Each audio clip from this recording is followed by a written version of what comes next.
Hi friends, welcome to Marichu Kitchen and Vlogs. இன்னைக்கு நம்ம பார்க்க போற ரெசிபி பனீர் ஃப்ராங்கி.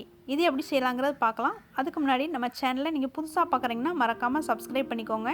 கூடவே பக்கத்துல இருக்க பெல் பட்டனையும் கிளிக் பண்ணிட்டு ஆல்ங்கற ஆப்ஷனையும் கிளிக் பண்ணிக்கோங்க. அப்பதான் நான் போடுற வீடியோஸ் வந்து உங்களுக்கு நோட்டிஃபிகேஷன்ல காட்டும். இப்போ இது எப்படி செய்யலாம்ங்கறத பார்க்கலாம். ஃபர்ஸ்ட் ஒரு பவுல் எடுத்துக்கோங்க. அதுல வந்து 1 கப் மைதா சேர்த்துக்கிறேன். நெக்ஸ்ட் வந்து 3 டேபிள்ஸ்பூன் அளவுக்கு கெட்டி தயிர் சேர்த்துக்கோங்க. அப்புறம் கொஞ்சமா உப்பு சேர்த்துக்கோங்க. அப்புறம் 1 டேபிள்ஸ்பூன் ஆயில். இது எல்லாத்தையும் சேர்த்து நல்லா mix பண்ணி விட்டுக்கோங்க. அப்புறம் கொஞ்சம் கொஞ்சமா தண்ணி சேர்த்து சப்பாத்தி மாவு பிசைற மாதிரி நல்லா பிசைஞ்சு எடுத்துக்கோங்க.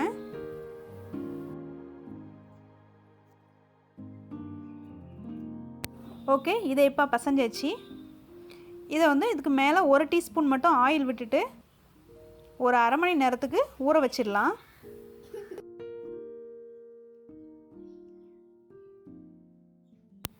நெக்ஸ்ட் இன்னொரு பவுல் எடுத்துக்கோங்க. அதில் வந்து 2 டேபிள் ஸ்பூன் அளவுக்கு கார்ன்ஃப்ளவர் சேர்த்துக்கோங்க. கூடவே மிளகாய்த்தூள் 1 டீஸ்பூன், கொஞ்சமாக உப்பு, இவ்வளோத்தையும் சேர்த்து நல்லா மிக்ஸ் பண்ணிக்கோங்க. தண்ணி சேர்க்கணுன்னு அவசியம் இல்லை, விருப்பப்பட்டால் தண்ணி சேர்த்துக்கலாம். நான் தண்ணி சேர்க்காம தான் செய்கிறேன். இது கூடவே 100 கிராம் பனீர் எடுத்து வச்சுருக்கேன். இதையும் இது கூடவே சேர்த்து மாவு எல்லாமே பனீரில் கோட்டிங் ஆகிற மாதிரி நல்லா மிக்ஸ் பண்ணி விட்டுக்கோங்க.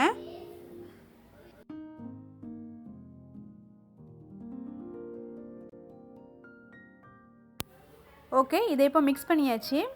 இதை வந்து ஒரு 10 நிமிஷத்துக்கு ஊற வச்சிடலாம். நெக்ஸ்ட் வந்து இந்த டிஷ்ஷுக்கு தேவையான மசாலா பவுடர் ரெடி பண்ணி எடுத்துக்கலாம்.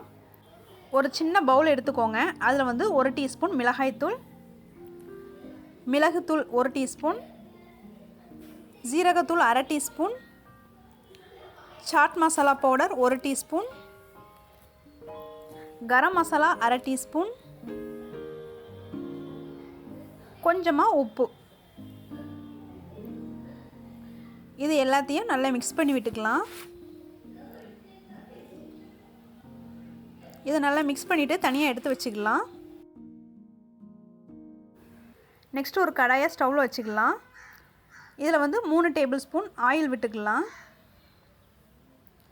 ஆயில் நல்லா காஞ்ச பிறகு நாம் ஏற்கனவே ரெடி பண்ணி வச்சுருந்த பனீரை இதில் போட்டு பொரிச்சு எடுத்துடலாம். ரொம்ப நேரம் வேக விடணும்னு தேவையில்லை, ஜஸ்ட் ஒரு 2 நிமிஷம் டீப் ஃப்ரை பண்ணி எடுத்தால் போதும்.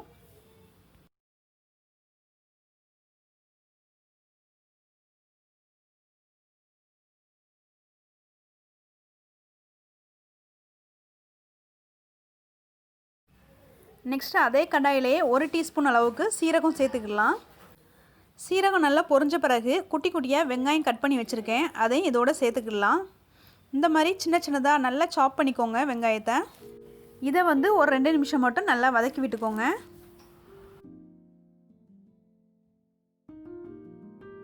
வெங்காயம் வதங்கின பிறகு தக்காளி இதோட சேர்த்துக்கலாம். தக்காளி வந்து சின்ன சைஸாக ஒன்று எடுத்துக்கோங்க. இந்த மாதிரி குட்டி குட்டியாக கட் பண்ணி வச்சுக்கோங்க. இதையும் இதோட சேர்த்து நல்லா வதக்கிடலாம். நெக்ஸ்ட் இது கூடவே 1 டீஸ்பூன் இஞ்சி பூண்டு பேஸ்ட் சேர்த்துக்கலாம்.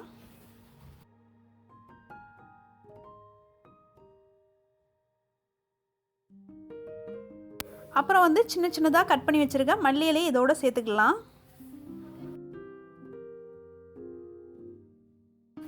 இது நல்லா வதங்கின பிறகு 1 டீஸ்பூன் மிளகாய்த்தூள் சேர்த்துக்கலாம். மசாலா தூள் சேர்க்கும் போது ஸ்டவ்வை சிம்மில் வச்சுக்கோங்க. இதில் ஒரு அரை டீஸ்பூன் அளவுக்கு மல்லித்தூளும் சேர்த்துக்கிறேன். அப்புறம் வந்து ஒரு 1/4 டீஸ்பூன் அளவுக்கு கரம் மசாலா சேர்த்துக்கலாம். நெக்ஸ்ட் வந்து நம்ம ஏற்கனவே ரெடி பண்ணி வச்சுருந்த மசாலா பவுடர் 1 டீஸ்பூன் போல் இதில் சேர்த்துக்கலாம். இதை நல்லா சிம்மில் வச்சே நல்லா மிக்ஸ் பண்ணி விட்டுக்கோங்க, அடி பிடிச்சிடாமல் பார்த்துக்கோங்க.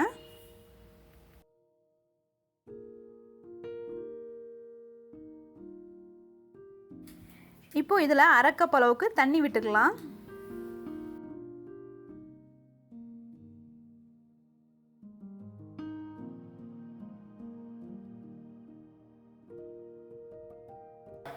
அப்புறமா 1 டீஸ்பூன் அளவுக்கு சோயா சாஸ் சேர்த்துக்கலாம்.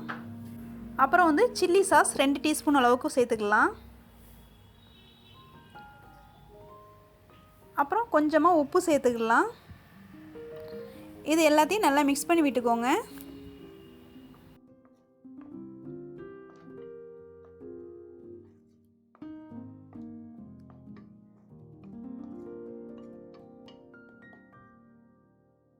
நெக்ஸ்ட் வந்து இதோட பனீர் சேர்த்துக்கலாம். பனீர் சேர்த்து மசாலா எல்லாமே பனீரில் கோட்டிங் ஆகிற மாதிரி நல்லா வதக்கி விட்டுக்கோங்க.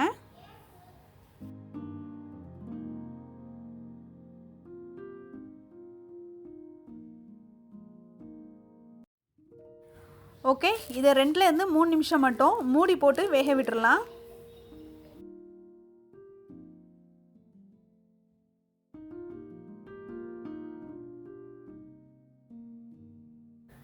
ஓகே, இப்போ 2 நிமிஷம் ஆயிட்டு. இதை லேசாக வதக்கி விட்டுட்டு இறக்கி வச்சிடலாம்.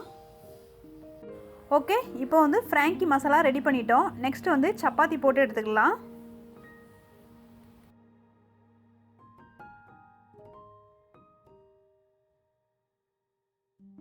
ஒரு தோசைக்கல்லை ஸ்டவ்வில் காய வச்சுருக்கேன். நான் வந்து ஏற்கனவே சப்பாத்தி ரவுண்ட் போட்டு எடுத்து வச்சுருக்கேன்.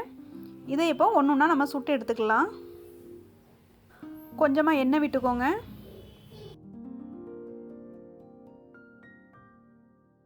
சப்பாத்தி மேலேயும் 1 டீஸ்பூன் எண்ணெய் விட்டுக்கோங்க.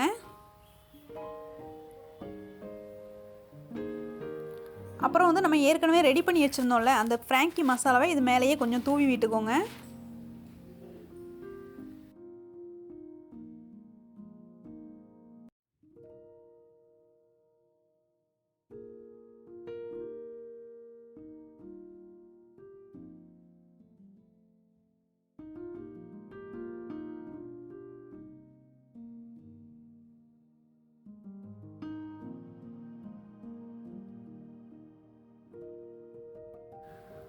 ஓகே, இப்போ சப்பாத்தி ரெடி பண்ணியாச்சு. மீதி உள்ள மாவையும் இதே மாதிரி போட்டு எடுத்துக்கலாம்.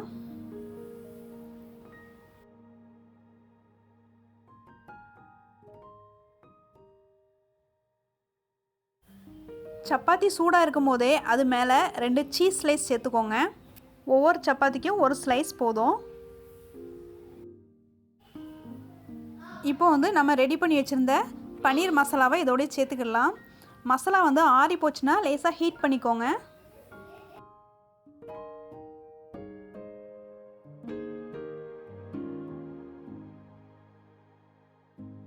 நெக்ஸ்ட் இது மேலே 1 டீஸ்பூன் போல் சில்லி சாஸ் சேர்த்துக்கலாம்.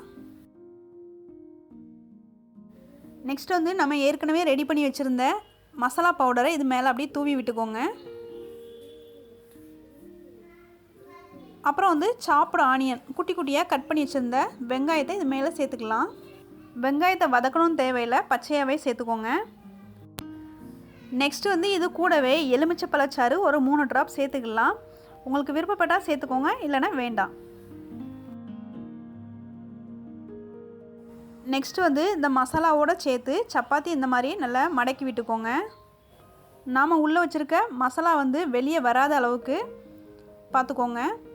அடிப்பக்கமும் வேணால் மடித்து விட்டுக்கோங்க. ஸ்டஃபிங் வந்து வெளியே வராமல் இருக்கும். இல்லைனா உங்கள்கிட்ட அலுமினியம் ஃபாயில் இருந்துச்சுன்னா அடிப்பக்கமாக லேசாக நல்லா மடக்கி விட்டுக்கோங்க. ஸ்டஃபிங் வெளியே வராமல் இருக்கும். ஓகே ஃப்ரெண்ட்ஸ், இது இப்போ ரெடி ஆயிடுச்சு. கண்டிப்பாக இது வீட்டில் ட்ரை பண்ணி பாருங்கள். உங்கள் குழந்தைங்களுக்கு வந்து கண்டிப்பாக இது வீட்டில் செஞ்சு கொடுத்து பாருங்கள். அவங்க ரொம்ப விரும்பி சாப்பிடுவாங்க. ஃப்ரெண்ட்ஸ், இந்த டிஷ் உங்களுக்கு பிடிச்சிருச்சுன்னா லைக் பண்ணுங்கள். உங்கள் ஃப்ரெண்ட்ஸ்க்கு வந்து இந்த வீடியோவை ஷேர் பண்ணி விடுங்க. மறக்காமல் நம்ம சேனலை நீங்கள் புதுசாக பார்க்குறீங்கன்னா சப்ஸ்கிரைப் பண்ணிக்கோங்க. கூடவே பக்கத்தில் இருக்க பெல் பட்டனையும் கிளிக் பண்ணிவிட்டு ஆளுங்கிற ஆப்ஷனையும் கிளிக் பண்ணிக்கோங்க. அப்போ தான் நான் போடுற வீடியோஸ் வந்து உங்களுக்கு நோட்டிஃபிகேஷனில் வரும். நான் மறுபடியும் வேறு ஒரு டிஷ்ஷில் உங்களை மீட் பண்ணுறேன். வீடியோவை இது வரைக்கும் வாட்ச் பண்ணதுக்கு தேங்க்யூ.